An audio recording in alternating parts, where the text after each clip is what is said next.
It's Vortex back with another video, and yeah, this is my review of the Tripowin HBB latest collab, the Kailua, the dual DD. So it's kind of like the cans I think he made, obviously different company.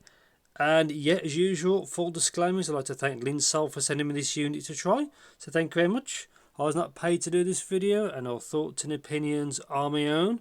And yeah, all like the other dual driver sets, like the Can was a good set.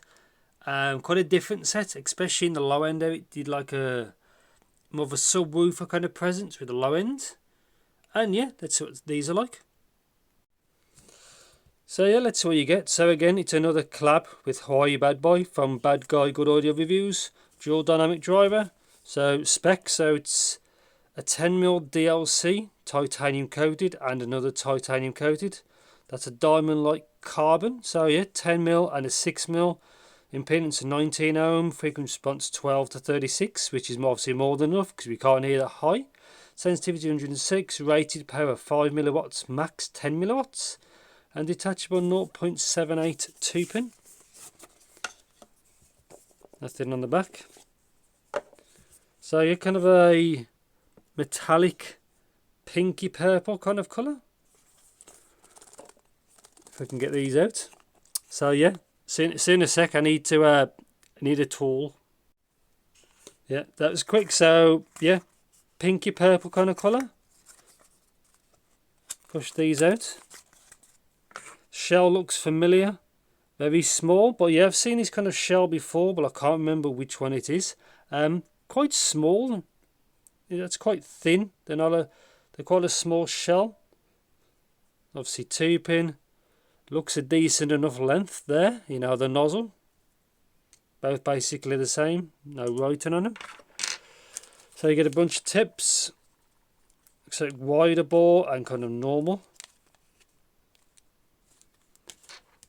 Cable. Obviously I'll open it up when I get to use it. So yeah, 2-pin. Looks fine. Looks kind of normal. And a bit of paperwork. So yeah, quite curious of this. Been another dual dynamic driver model. This should sound pretty good. Hopefully it's got enough low end, which I presume it will do. And yeah, obviously I have not tried these at all. And yeah, quite curious. See what this is all like. But yeah, should be another good set. I like the cans. I liked it was different, like I said in the intro. And yeah, I'll see you guys in the future. Hopefully these are a good set. Yeah, so welcome to my review section of the Tripowin X Kailua. And yeah, so this is what it looks like with the cable. Obviously mine is the like pinky purple black version. This is what it looks like with the cable. It seems fine. A little bit tangled, but you get my drift. So it looks a bit close up. Obviously 0.78 2-pin as per usual. And that's what it looks like really. And obviously straight to a straight 3.5 when it comes with a little cap. Obviously I've used it without the cap, obviously. And yeah, let's just take these off. So 2-pin, straightforward, and that's it. So one thing I've noticed with these is I had to use a tip size 1 up from normal. So bear that in mind. So make sure you get a good seal. You will know straight away because obviously it will sound a little bit off. But just make sure you get a good seal with these. So yeah, like I said, I had to go 1 up. So bear that in mind. And so comfort on these is actually okay. These are actually quite small. As you can see, they're quite thin. Yeah, just double check tips swap as much as you like.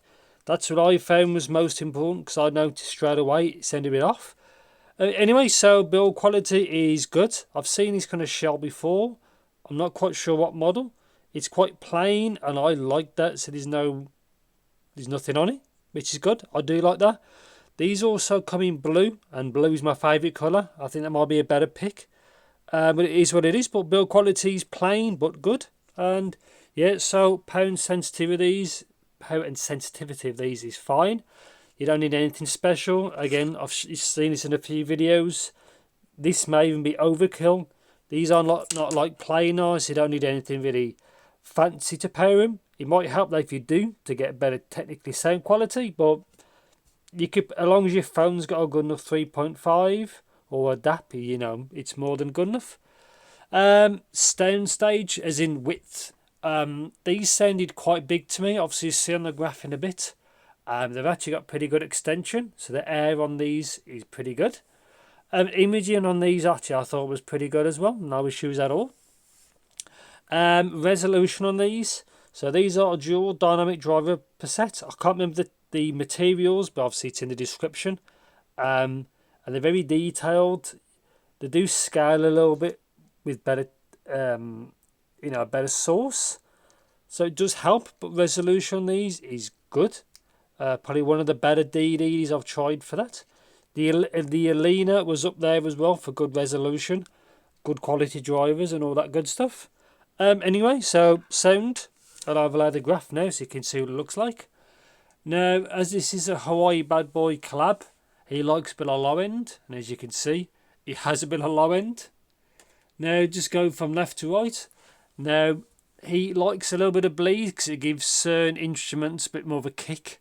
And I do like that myself. I don't like too much bleed, but you want a little bit to stop stuff sounding thin. Now, I really like the tuning of the low end.